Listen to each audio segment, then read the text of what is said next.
Hey guys, welcome back to the shop. Today I'm going to work on a project that a friend of mine asked me to put together for him. Now this friend is a canine officer and trainer out of Southern California, and he had the pleasure of training a dog by the name of Duke.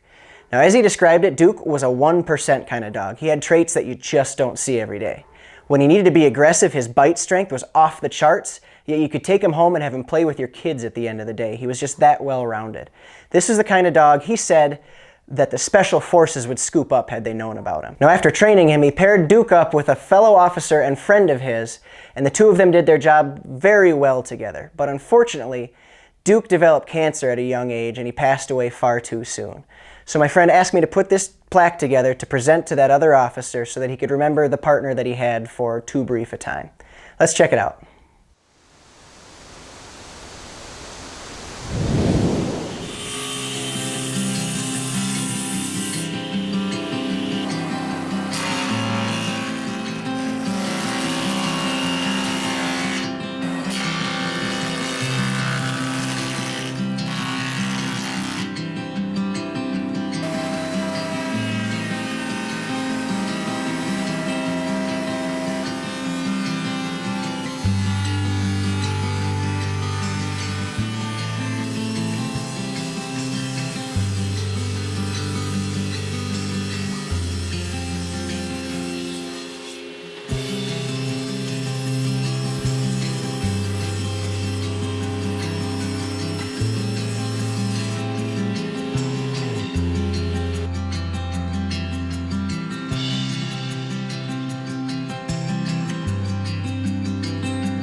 So I needed to be able to color the dark lines on this flag as well as the blue stripe in the middle, but I didn't want to run out and buy a fancy stain that I didn't already have.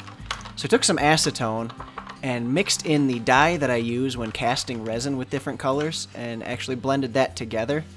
And it worked out really well. It allowed the dye to soak into the top layer of the wood fibers. And then I could just take a dry rag and wipe it off, and it was the perfect color. You could still see the grain right through it, and I was very happy with the results.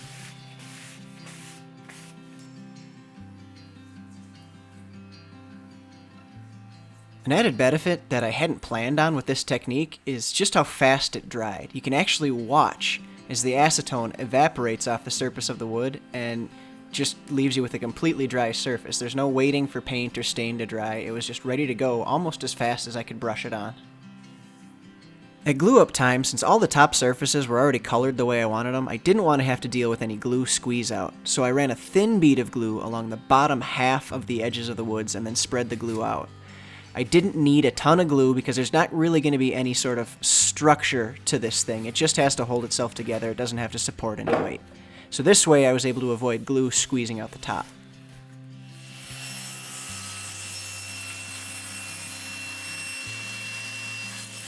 Since gluing these short stripes to the star section of the flag would mean gluing end grain to end grain, I decided to use some dowels just to reinforce it and make sure that they wouldn't separate over time. I made sure to put glue down inside the dowel holes, and I also spread around the glue that I put on the end grain. I actually let that dry for just a little bit so that it would sort of fill up the pores of that end grain, and then I put on another layer of glue. That way it kind of holds a bond just a little bit better. You probably noticed that the star section was a little bit oversized, and I did that intentionally so that I could trim off the excess and get it perfectly in line with the edge of the stripes.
Well, this project was actually pretty simple to put together, and I had a lot of fun doing it.